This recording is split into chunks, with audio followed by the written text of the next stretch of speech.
It's the sound and light fair, where ideas shine and people connect. It's the sound and light fair, where ideas shine and people connect. Hey. Step inside, feel the energy rise. Innovation, they light up the skies. Creative brands all in one space. New connections, new dreams to chase. Oh yeah. Act food, rock, discover. Together we shine now and forever. Rock, discover. Network, rock, discover. Sound and light fair, we go higher. Rock, discover. Brahma and Co. Come, let's go. Yeah, Besha, whoa. We'll meet there. Brahma and Co. Come, let's go. Yeah, Besha, whoa. We'll meet there. Brahma and Co. Come, let's go. Yeah, Besha, whoa. We'll meet there. Brahma and Co. Come, let's go. Yeah, Besha, whoa. We'll meet there. From Ghana to the world, lights they glow. Business.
They do it until they get better, such that the technology that they have, they can use it to create elements of Ghanaian culture in the light and sound that will be used in Ghanaian production. I'm sure we have gone to Tidal Wave before. If you see the lighting system that is there, every single element that is there speaks to America, Europe, nothing Ghanaian. You don't see the spider web that will be created there for Anansi. Meanwhile, we have luxury performing. You are still well performing. We didn't take anything from the water region as part of the lighting design or sound design to help communicate that this is who he is. He's a global icon, but he comes from somewhere. We have Shatta mounting the stage that day. He performed, but he performed in many languages. But who is Shatta Wale as a Ghanaian? He's Charles Niyama. He is Ghana. Something in that light design must or should have represented that to a global world who was watching that stream that day. Why is the Ministry of Tourism, Culture and Creative Arts and the Ministry of Communications and Digital Innovation, which this facility belongs to, not coming together to say that we have the spaces and the creatives come together and come and use the space to generate more Ghanaians who can create the things that we were just speaking about in light and sound design. I would mention Chief Moment. If any of you have seen Mansa Musa, you saw what Chief and his people created with Mansa Musa. The original scores that he created became an exhibition as a franchise at Alliance Francaise. Later, after the stage production itself, Chief is going to tour the whole of the world with that production. He's done already the Caribbean. He will do Europe. He has done Europe already with going to UNESCO to showcase an excerpt of it.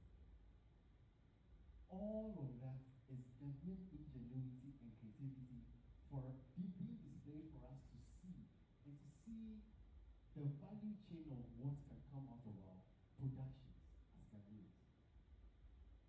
To an extent, there was even a costume exhibition at an art gallery out of the production of Mansa Musa, the trial of the gold. The derivatives out of our creativity is not just what we produce immediately for the consumption. There's more to it. And we must identify that as opportunity. We must find the spaces that hold our talent. And we must understand that in the long run, that is what creates the employment that we need. Usually in Ghana they will mention, export of natural resources top earners that brings stuff. The GDPs that we use in the country. Then they will mention services. Then they will mention hospitality. Then they will mention tourism. They never mention creative arts. But imagine an ensemble of Mansa Musa and we have different groups or different types of such groupings exporting the content of telling an authentic African, Ghanaian or West African story, and all of the things that we mentioned of music score, originality, fashion, costume design, props, everything, language that comes with it, being exported out there onto the world. Look at the amount of employment that we will create. Ghanaians need just to go and watch theaters, Broadway, Shakespeare, whatever. We can't fault them for that. That is their taste. But those who are also coming from there to come and watch this, enjoy this more. Because they are used to that. What we create here is gold. It's amazing how it is appreciated out there, but yet we treat it like God said, entertainment. So a child says, "Oh, I want to become this." I'm going to find something that I do. Become a lawyer, become an accountant. But they forget that when a lawyer is stressed and is in need of a relief, they listen to music. They will watch a performance. They will watch a movie. They will watch someone do a poetry recital. They will go and pick a fine art piece and try and appreciate it and try and understand it.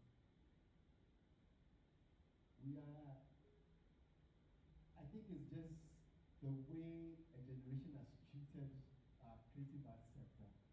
That is why we are where we are. But we also have a fine opportunity to step beyond that gap and also bridge a certain gap that exists so that others will be inspired and motivated and have a certain hope to know that we can become more than what we are now. I work with a production house that everything related to production, display, ought to be original. So you will not lip sync, you will not do a playback.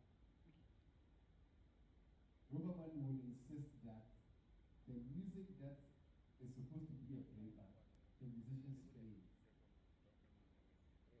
So you don't miss the opportunity to not exhibit your talent or skill. If there's a song and it is pre-recorded, the director will ask you, you have a voice. Are you telling me you can sing? You can sing. Or how bad can you sing? Oh, Joe, you are that bad. Don't worry, we can correct it.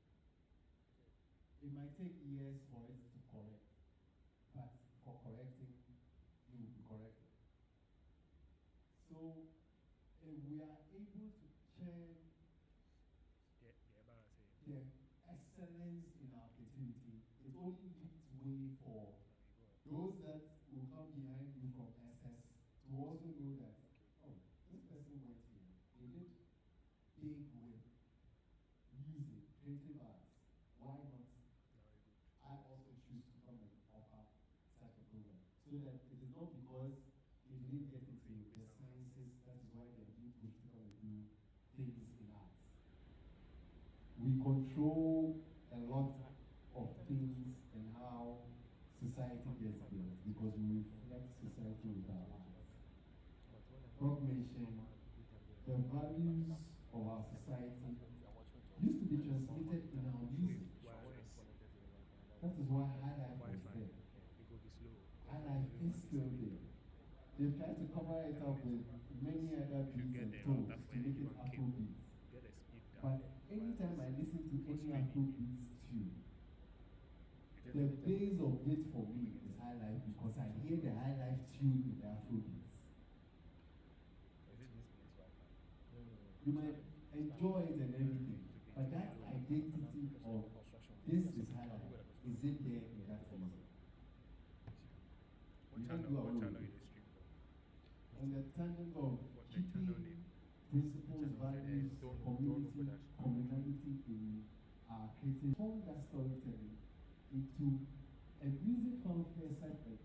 You are told a Ghanaian, authentic Ghanaian story with music that accompanies it, and you don't even realize that the same story that you were told by your grandmothers that you have forgotten is what Asa in his book is now retelling to you. They host a whole show by themselves. You cannot have a typical Ghanaian event and not have Konepa on it. It's because they stuck to what makes them unique. Let us not play any other thing. You can play any other thing.